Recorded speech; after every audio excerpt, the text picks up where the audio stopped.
So let's do ATA merge sorted array. I'm going to skip the question, and so what we have is example 1. So we have a nums1 with 6 arrays, m equals 3. The reason m equals 3 is because we only consider the first 3 elements, and why m isn't 6? Because an array is a fixed element, we have to have 6 elements, and then n equals 3 because nums2 equals 2, 5, and 6.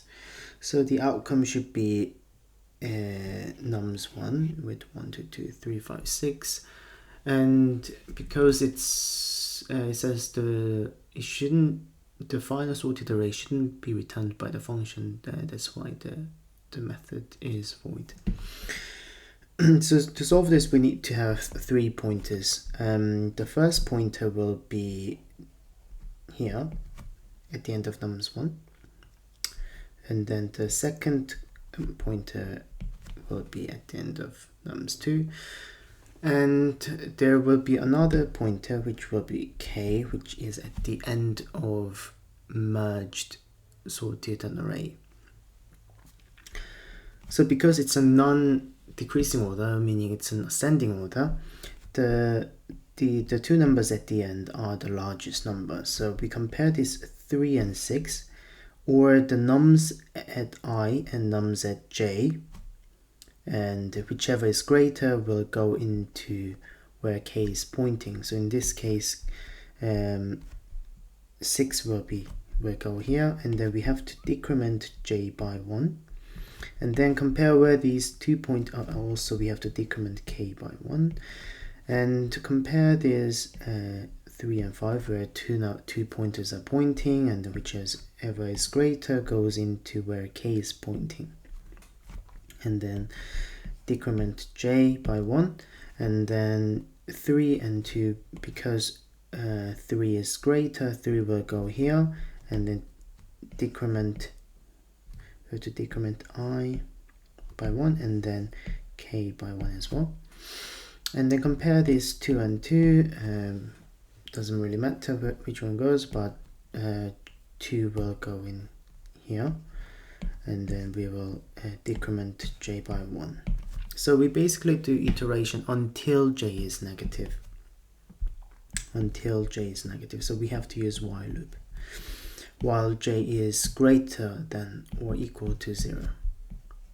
And the thing we did was we basically did a quick comparison that if nums2 j is greater than nums1 I, in that case we set nums1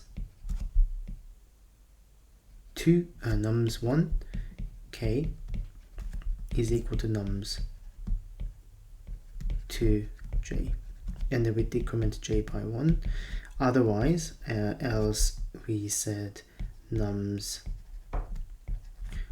k, this notation I don't like it, nums1 k is equal to nums1 I, and then we decrement by 1, and then for each iteration we have to decrement k by 1. So that would be outside of this if and else statement. But there is something wrong with my implementation. So let me give an example. So suppose the number isn't 1, 2, 3. Suppose the number is 7, 8, and 9. So we have an I pointer as usual, and then there is a k pointer, and then we would have j pointer here. So we do comparison, 9 and 6. Obviously 9 is bigger, so 9 will be here, and then pointer will be I. At the pointer I will go down, and then compare 8 and 6. 8 is bigger, so the pointer will go down, and then 7 and 6. 7 is bigger, so the pointer will go down. So in this case, I will be negative. So after 3 iterations, I becomes negative. So if we and then we do know that j is still positive. So if we carry on with our iteration, there is an error here because nums1i, this is negative. I is negative, so it's gonna give us array out of index or some sort of an error. So what should we do to fix this? We simply have to change this condition to nums1i if nums1i is greater than nums2j. And then there should be additional condition to it. Well, obviously changing this condition will change everything's inside. So this one should go here and then this one should come here. Okay, so let's make a quick implementation. So we have to set the pointers. Int I equals m-1, int j equals m-1, int k equals m plus n minus 1. And we're gonna do iteration until j is negative. So while j is positive, we're gonna do comparison. If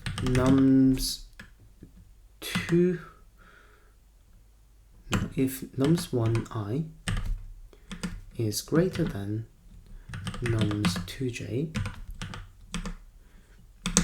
what we're gonna do nums1k is equal to nums1i, and then we have to decrement I by 1, else we have to do nums1k is equal to nums2j, and then we have to increment j by 1, and then for every iteration we have to decrement k by 1. So let's go back to our example.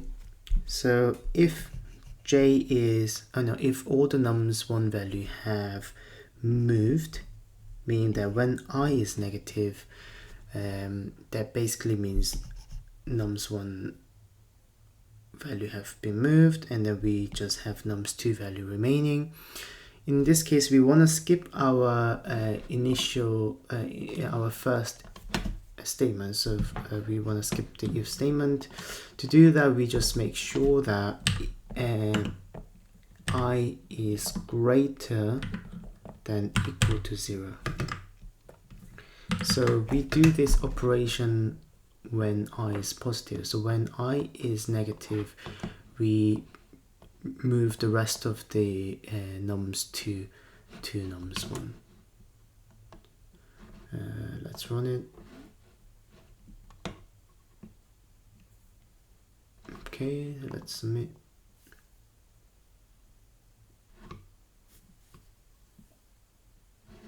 Okay, so that's it done.